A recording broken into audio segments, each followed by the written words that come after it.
Hello बच्चों, मैं Sunita STS विद्यापीठ से एसटीएस विद्यापीठ ऑनलाइन क्लासेस में आपका स्वागत है।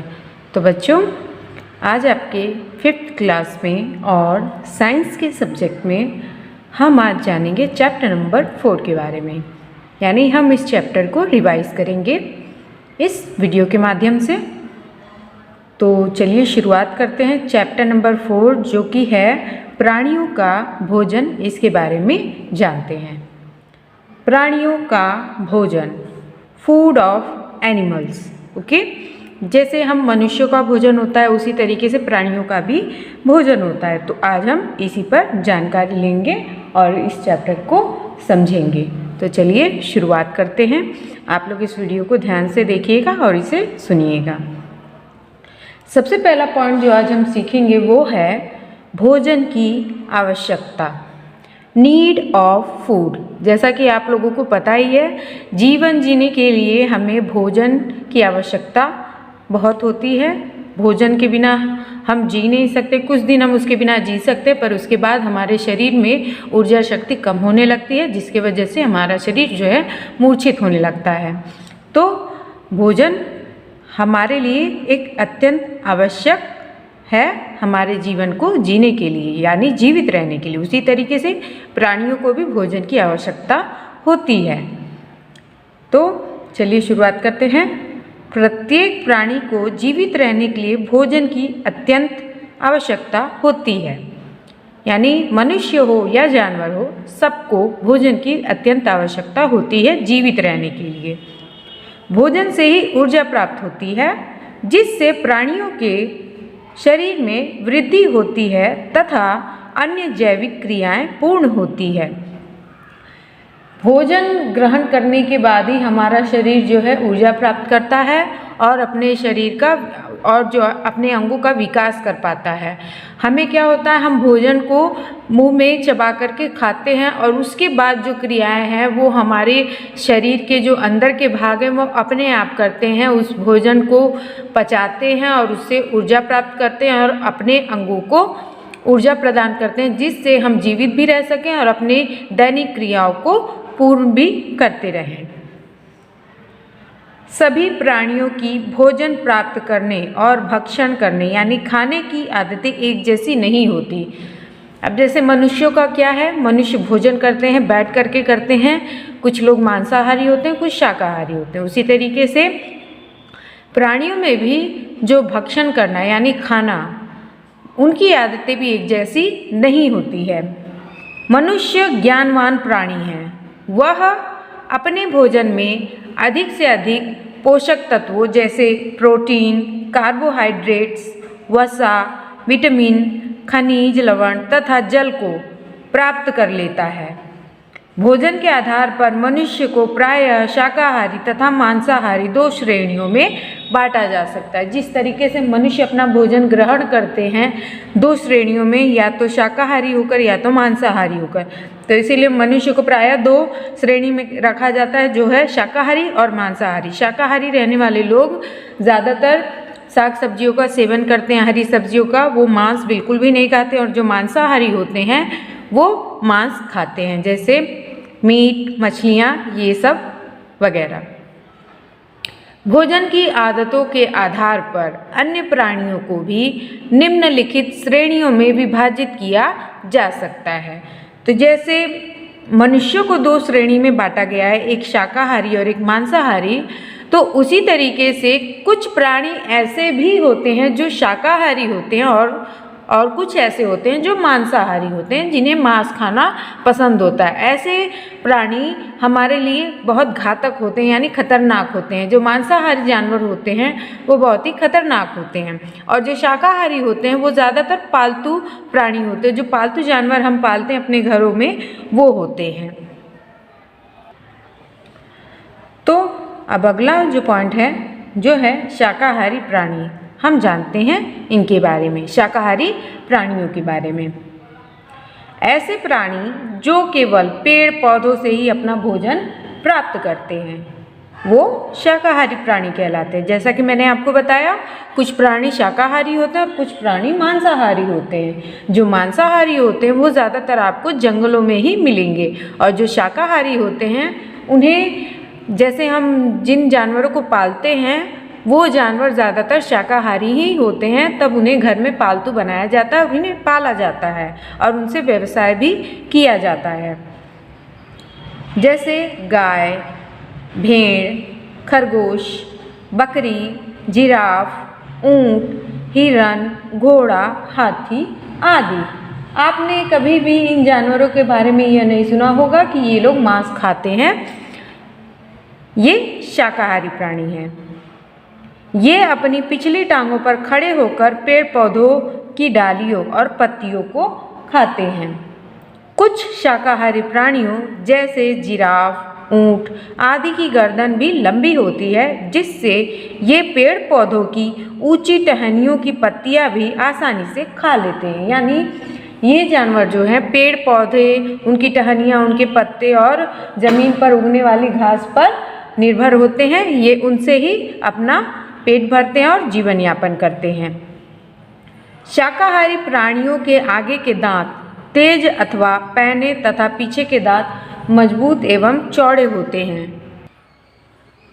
शाकाहारी प्राणियों के आगे के दांत तेज अथवा पैने तथा पीछे के दांत मजबूत एवं चौड़े होते हैं। ये प्राणी आगे के दांतों से भोजन को काटते हैं और पीछे के दांतों से उसे भली प्रकार चबाते हैं।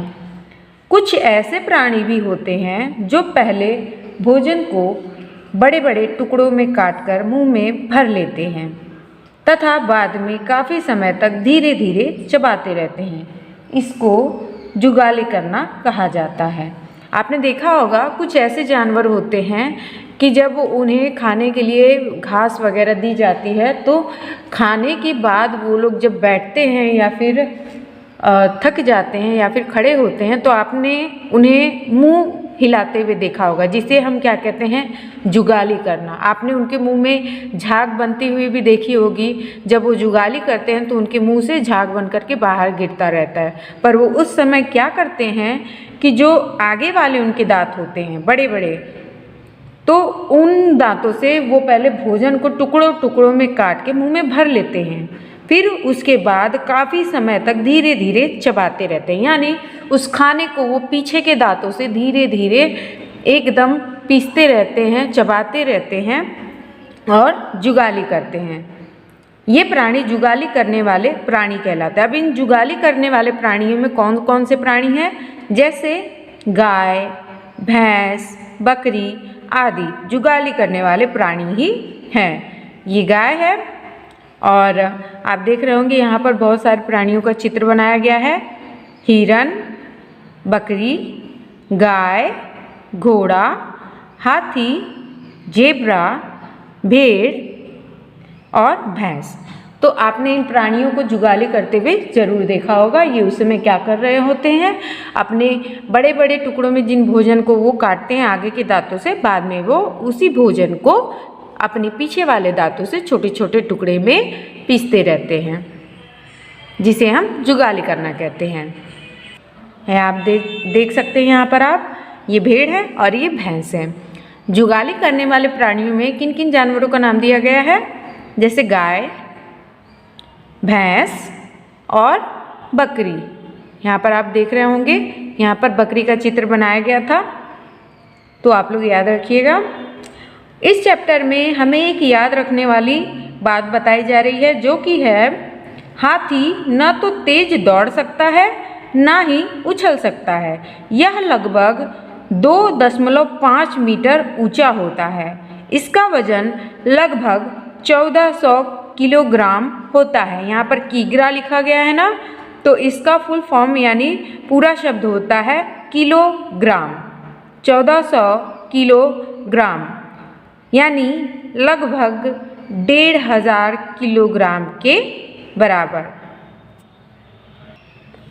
तो आप लोग याद रखिएगा कि हाथी ना तो उछल सकता है और ना ही तेज दौड़ सकता है, क्योंकि इसका शरीर बहुत ही बड़ा और भारी होता है। यह लगभग 2.5 मीटर ऊंचा होता है और इसका वजन लगभग 1400 किलोग्राम होता है। अब हम जानेंगे मांसाहारी प्राणी के बारे में, यानी कार्निवोर्स, मांसाहारी प्राणी जो मांस खाते हैं। कुछ ऐसे प्राणी हैं जो केवल दूसरे प्राणियों का मांस ही खाते हैं, इनको मांसाहारी प्राणी कहा जाता है। जैसे आपने यहाँ पर देखा होगा, कुछ प्राणियों के यहाँ पर चित्र बनाए गए हैं और उनके नाम भी वहाँ पर लिखे गए हैं। सांप, बिल्ली, कुत्ता, गिद्ध, तेंदुआ, चीता और मगरमच्छ। जैसे शेर, चीता, कुत्ता, बिल्ली, चील, गिद्ध, सारस, बाज, भेड़िया आदि। मांसाहारी प्राणी अपने मजबूत दांत अथवा पंजे और चोंच द्वारा अपने शिकार यानी भोजन को पकड़कर चीर फाड़ देते हैं। इनके दांत जो हैं बहुत नुकीले और मजबूत होते हैं, जिसकी सहायता से ये जानवर जो हैं अपने शिकार यानी अपने भोजन को, जो मांसाहारी भोजन वो लोग करते हैं, दूसरे प्राणियों का मांस खाते हैं, तो उसे अपने दांतों से, अपने चोंच से उसे चीर फाड़ कर खाते हैं। इन प्राणियों के दांत लंबे, तेज, पैने, मुड़े हुए तथा नुकीले होते हैं, यानी इनकी बनावट ही ऐसी होती है कि वो अपने जो है शिकार को, अपने भोजन को चीर फाड़ करके आराम से खा सकें। कुछ ऐसे भी मांसाहारी प्राणी होते हैं जो अपने भोजन यानी शिकार को समूचा ही निगल जाते हैं, यानी पूरा का पूरा वैसे ही निगल जाते हैं, जैसे कि सांप। आपने सांप के बारे में सुना होगा कि सांप जो है अपने मुंह से कई जानवरों को वैसे की वैसे ही निगल जाते हैं, उनमें चबाने की क्षमता नहीं होती, वो उसे अपने शरीर में पूरा का पूरा समूचा ही निगल जाते हैं। जैसे ही शिकार इनके मुंह में निकट आता है तो इनका मुंह पर्याप्त चौड़ा हो जाता है और संपूर्ण शिकार आसानी से निगल लिया जाता है। सांप को आपने देखा होगा, छोटा होता है, कोई कोई सांप बड़ा होता है, पर जब आप देखेंगे, आप जानेंगे इनके बारे में कि अगर शिकार जब इनके पास आता है तो शिकार को निगलने योग्य इनका मुंह जो है पर्याप्त चौड़ा हो जाता है और संपूर्ण शिकार आसानी से निगल लिया जाता है। उदाहरण के लिए मगरमच्छ, सांप, अजगर, बड़ी मछलियाँ आदि। प्रायः शाकाहारी प्राणियों की अपेक्षा मांसाहारी प्राणियों की मांसपेशियाँ अधिक मजबूत होती है, यानी जो शाकाहारी प्राणी होते हैं उनकी तुलना में मांसाहारी प्राणियों की जो मांसपेशियाँ होती है, यानी उनकी जो मजबूती होती है वो अधिक मजबूत होती है। अब हम जानेंगे कीटाहारी यानी कीटभक्षी प्राणी, इंसेक्ट ईटिंग एनिमल्स, यानी जो कीड़े मकोड़ों को खाते हैं। कीटाहारी यानी कीटभक्षी प्राणी, इंसेक्ट ईटिंग एनिमल्स। कुछ प्राणी केवल कीट पतंगों को ही खाते हैं। मांसाहारी के तौर पर वो सिर्फ कीट पतंगों को, कीड़े मकोड़ों को खाते हैं, जो छोटे छोटे कीड़े मकोड़े होते हैं। इनको कीटाहारी अथवा कीटभक्षी प्राणी कहा जाता है। जैसे मेंढक, छिपकली, गिरगिट, मकड़ी, चिड़िया आदि कीटों को खाने वाले प्राणी हैं। आपने देखा होगा छिपकलियाँ जो होती है दीवार पर चलती हैं, तो दीवार पर चलते वक्त अगर उन्हें कोई कीड़े मकोड़े मिलते हैं तो उसे अपनी जीभ की सहायता से खींच लेती हैं और निगल लेती हैं। उसी तरीके से मेंढक भी होते हैं और कौवे भी कीट मकोड़ों को खाते हैं, और मकड़ी जो है अपने जाल में फंसाकर कीड़े मकोड़ों को खाती हैं। शिकार पकड़ते समय मेंढक जीभ को तेजी से बाहर निकालता है और शिकार जीभ पर चिपक जाता है, तब यह अपने शिकार को भीतर खींच लेता है। मकड़ी जाला बनाती है, इसमें अनेक कीट उलझ जाते हैं जिनका यह शिकार करती हैं। बहुत तेजी से आपने दीवार पर छिपकली को मक्खी, मच्छर जैसे कीट पकड़ते हुए देखा होगा। यह बहुत तेजी से अपने शिकार पर झपटती हैं तथा उसे पकड़कर निगल जाती हैं। जो कीड़े मकोड़े होते हैं उनमें उड़ने की, भागने की क्षमता तो होती है, पर छिपकली जो है उसे शिकार पकड़ने में भी जो अपनाया जाता है, जो उसमें तर्क अपनाया जाता है वो उसे अपनाती हैं और कीड़े मकोड़े को बहुत ही तेज़ी के साथ झपट करके जीभ की सहायता से उन्हें अपने मुंह में खींच लेती हैं, जिससे वो अपना पेट भरती हैं। अब बच्चों, अगर आप किसी कीड़े मकोड़े को या फिर किसी जानवर को ध्यान से देखेंगे खाते समय या फिर शिकार करते समय, या फिर जो छोटे छोटे कीटाहारी होते हैं, कीटभक्षी होते हैं, परजीवी प्राणी होते हैं, तो आप अगर उन्हें भोजन खाते समय, शिकार करते समय देखेंगे तो आपको उनकी अद्भुत जो तर्क होते हैं, इनको पकड़ना, इनको अपने भोजन का शिकार करना, उनको पकड़ना, उन्हें निगलना, तो उनकी सारी जो उनका सारा ज्ञान जो है वो आपको ऐसे ही मिलता रहेगा। जैसे आप उन्हें देखेंगे, उनकी कलाओं को देखेंगे, शिकार पकड़ने की कलाओं को, तो आपको उनके बारे में जानकारियाँ ज़रूर मिलेंगी, जिसमें आप प्रैक्टिकली उन्हें देख सकते हैं कि वो लोग अपना शिकार कैसे कर सकते हैं।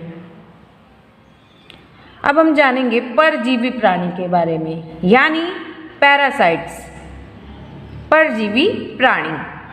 कुछ प्राणी जैसे मच्छर, खटमल, जू, पिस्सू, गोलकृमि, फीताकृमि, हुकवर्म, जोंक, किलनियाँ आदि अन्य प्राणियों के शरीर के ऊपर से अथवा भीतर रहकर उनका रक्त अथवा पचा भोजन चूसते रहते हैं। इस प्रकार के प्राणी भोजन के लिए दूसरे प्राणियों पर निर्भर रहते हैं। इनको परजीवी प्राणी कहा जाता है। जिन प्राणियों से ये भोजन लेते हैं उनको पोषक कहा जाता है। परजीवी प्राणियों में प्रायः आहार नाल कम विकसित होती है।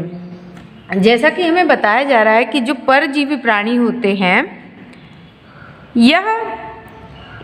यह जो होते हैं ये दूसरे प्राणियों पर निर्भर होते हैं। जैसे आपने मच्छर को देखा होगा, मच्छर के बारे में आपको पता ही है कि जब मच्छर काटते हैं हम मनुष्यों को या फिर किसी और जानवर को, तो वो उस समय क्या कर रहे होते हैं, वो अपने डंक से उनके शरीर में से खून निकाल रहे होते हैं। तो उस प्रक्रिया में वो कुछ इस तरीके का केमिकल छोड़ते हैं जिससे हमें मच्छर के काटने का अनुभव होता है, और तब हमें पता चलता है कि मच्छर हमारे शरीर पर बैठा हुआ है। उसी तरीके से जोंक होते हैं, वो शरीर में चिपक करके रक्त को अपने शरीर में खींचने लगते हैं।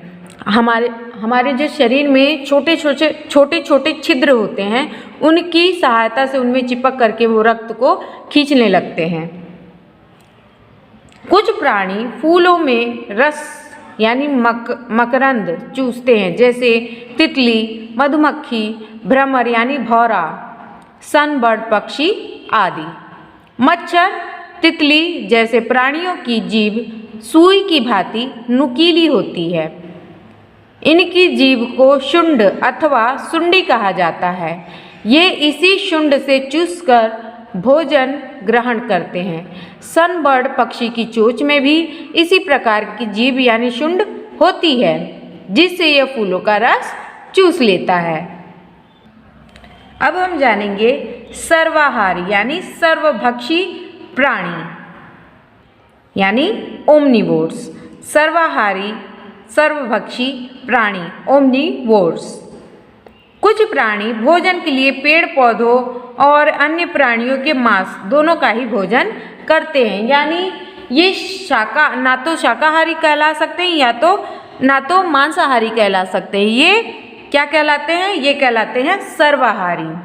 ऐसे प्राणियों को सर्वाहारी अथवा सर्वभक्षी कहा जाता है, जैसे मनुष्य, कौवा, भालू, मुर्गी, कुत्ता आदि। ये ऐसे प्राणी होते हैं बच्चों जो मांसाहारी भी ग्रहण करते हैं और शाकाहारी भी ग्रहण करते हैं। इसीलिए इन्हें ना तो मांसाहारी भी कहा जा सकता है, ना ही शाकाहारी।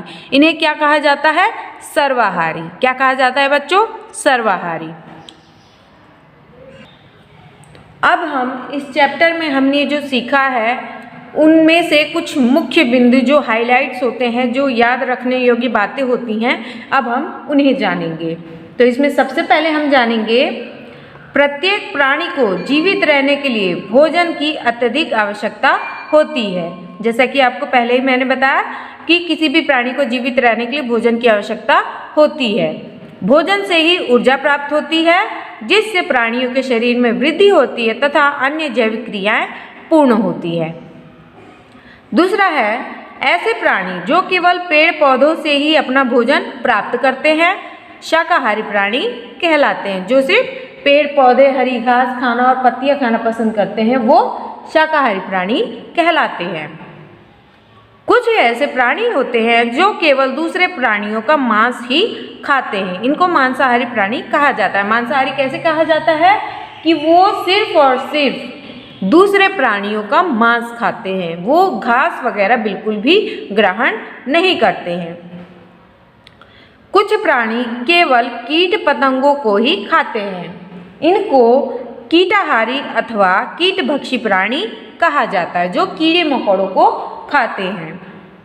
मच्छर, तितली, सनबर्ड पक्षी जैसे प्राणी अपनी शुंड से चूसकर भोजन ग्रहण करते हैं, यानी इनके मुंह पर, यानी जैसे हमारी नाक होती है उस जगह पर इनके एक शुंड बना होता है, वो उसे ही फूलों पर या फिर किसी और चीज़ों पर या फिर मनुष्य के शरीर में जो है उस शुंड को अंदर उसे करते हैं, और जो उनके अंदर का रस होता है, जैसे मनुष्य के शरीर में खून होता है, मच्छर उसे चूसते हैं, तितलियां जो होती हैं फूलों का रस चूसती हैं, तो शुंड से चूसकर वो लोग अपना भोजन ग्रहण करते हैं। जो प्राणी भोजन के लिए दूसरे प्राणियों पर निर्भर रहते हैं उनको परजीवी कहा जाता है। जिन प्राणियों से ये भोजन लेते हैं उन्हें पोषक कहा जाता है, यानी ऐसे प्राणी जो खुद नहीं बना पाते भोजन, ये दूसरों पर निर्भर होते हैं। और जिन प्राणियों से इन्हें भोजन मिलता है उन प्राणियों को क्या कहा जाता है? पोषक। और जो दूसरों पर निर्भर होते हैं अपने भोजन के लिए उन प्राणियों को कहा जाता है परजीवी।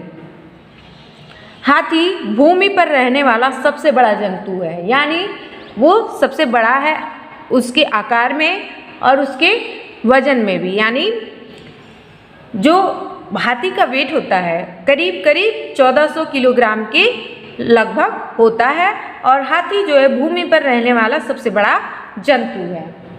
तो बच्चों, मुझे उम्मीद है इस चैप्टर के बारे में आपको बहुत सारी जानकारियाँ मिली होंगी। आप लोग अगर ना कुछ समझ नहीं पाते हैं तो वीडियो को फिर से प्ले करिए और उसे समझने का प्रयास करिए। मिलते हैं अगले वीडियो में।